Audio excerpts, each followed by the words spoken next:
Why were medieval knights more dangerous than modern soldiers? At first it sounds strange. Modern armies have rifles, tanks, and drones. But knights fought in a world without rules of engagement, where violence was personal, direct, and often unchecked. They trained for combat from childhood, lived by a culture that rewarded aggression, and carried weapons designed for brutal close-range encounters. Armed with heavy armor, devastating melee tools, and powerful warhorses, they weren't just warriors on the battlefield. They were mobile enforcers in everyday life. Unlike modern soldiers tied to discipline, oversight, and international law, knights had the freedom to act on impulse. That lack of restraint, combined with lifelong training and the constant use of force, made them individually far more dangerous in the world they lived in. Number 1. What more dangerous really means. When trying to compare medieval knights to modern soldiers, the first challenge is defining what dangerous actually means. It's easy to fall into the trap of thinking about destructive power in terms of technology. Modern weapons can wipe out entire units with artillery, missiles, or drones, something a knight could never dream of. But if we narrow the lens to the individual level, the danger one trained fighter poses when directly confronting another human being, whether on a battlefield or during the messy in-between of raids and sieges, the picture changes. Knights existed in a social and military system that not only trained them for close combat, but also rewarded them for using it without restraint. Violence wasn't a tool of last resort. It was a primary currency of survival and advancement.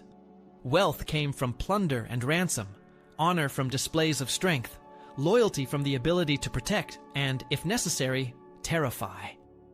Unlike modern armies, which operate under rigid structures of command, discipline, and international oversight, medieval warfare had very few external controls.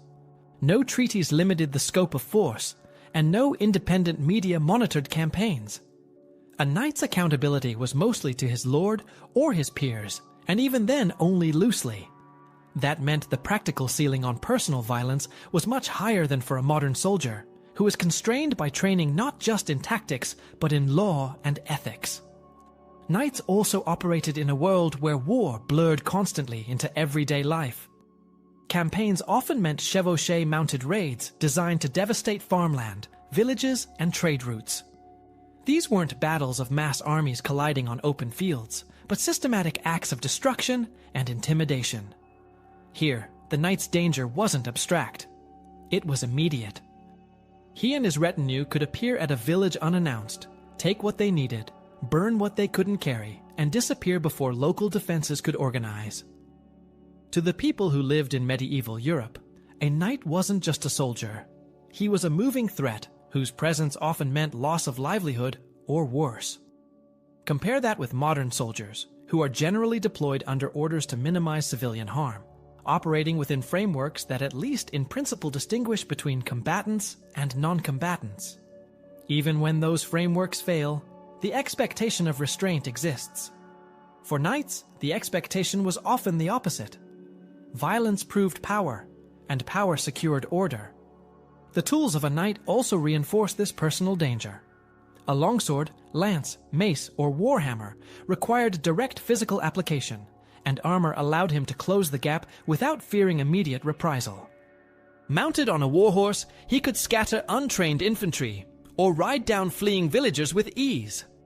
Unlike modern rifles or artillery, which functioned through distance, medieval weapons placed knights directly in the spaces of others.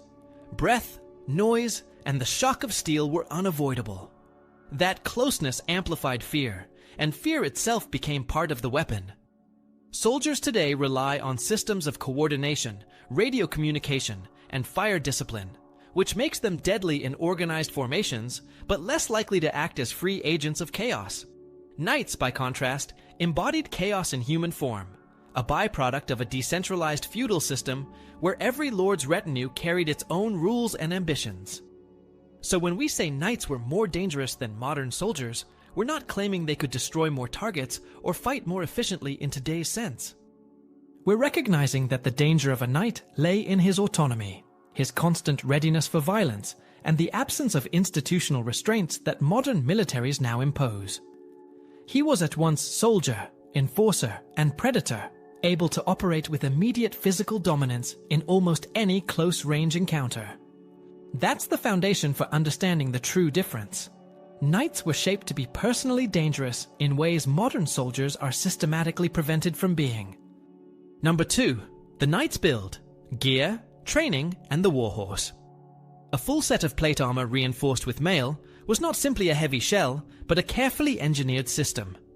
The weight, often 20 to 30 kilograms, was distributed across the body with articulated joints, supported by a padded gambeson underneath.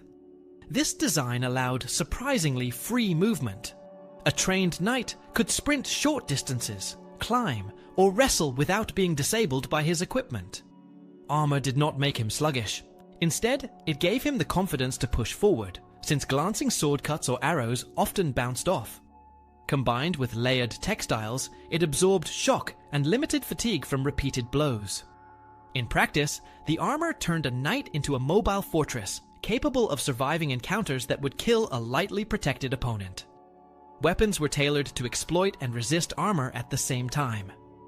A longsword, often lighter than modern myths suggest, could cut through unarmored opponents, but was equally useful for thrusting into gaps at joints or visors.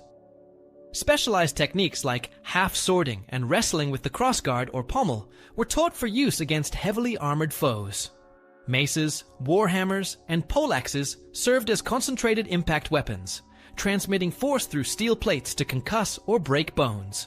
Each item in a knight's arsenal was designed for close, sustained combat.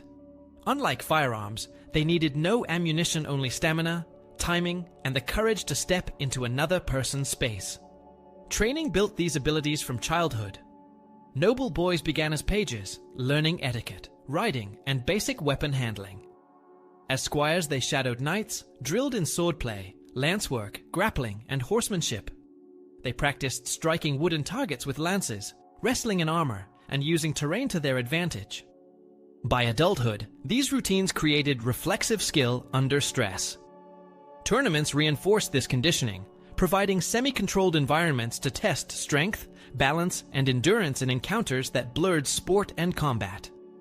Unlike modern military training programs that last months, a knight's preparation was a lifelong process that embedded war as a personal identity.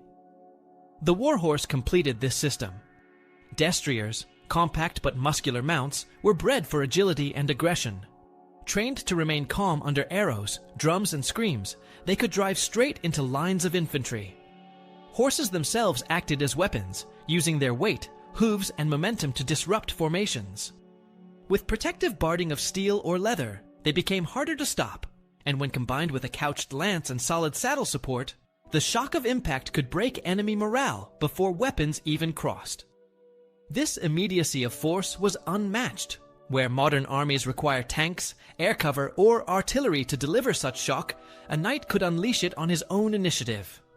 Taken together, the armored harness, versatile weapons, rigorous training, and warhorse created a fighter who dominated at close range. This combination made knights personally dangerous, not because they killed more than modern soldiers, but because their equipment and lifestyle gave them autonomy to decide when and how to escalate violence, turning them into individual engines of war rather than cogs in a larger, regulated system. Number 3. The fight itself. Close quarters brutality, chaos, and initiative. Medieval combat was defined by proximity, and that reality shaped how knights fought and why they were so dangerous. Unlike modern warfare, where rifles, drones, and long-range artillery dominate, the knight's battlefield was one where weapons only worked if you were close enough to hear your opponent breathe. That intimacy of violence meant every movement carried immediate consequences. A sword cut, a mace strike, or the thrust of a dagger was felt in the body of the person delivering it, and fighters adjusted in real time, responding to what they felt through the clash of steel. This feedback loop made knights adaptive. They practiced techniques that modern reenactments and surviving fight manuals still illustrate. Shifting grip on a sword to half-sword for precision thrusts, using polearms to hook shields or legs, or grappling in armor to finish an exhausted foe with a dagger through a visor. Armor added another layer of advantage, because combat wasn't just about landing a hit, but about who could stay effective longer. A well-trained knight knew how to conserve energy inside a helmet, how to pause and reset during lulls in the melee, and how to use armor as both defense and a tool for attack shield bashes, body checks, and trips turned the weight of metal into a weapon. As fatigue wore down less disciplined fighters, knights who managed their breathing and movements could press the advantage, striking decisively once opponents overextended or collapsed. This endurance in heavy gear was a skill cultivated from youth and crucial in prolonged clashes, where sheer stamina often separated survivors from casualties. Chaos was not an accident of medieval war, it was its natural state. Command structures were loose, and once battle was joined, centralized control often broke apart. A knight with a small group of retainers became a local decision-maker, pushing into weak points, exploiting terrain, or seizing prisoners for ransom. Initiative mattered more than rigid coordination. While modern units depend on communication systems to prevent friendly fire and synchronize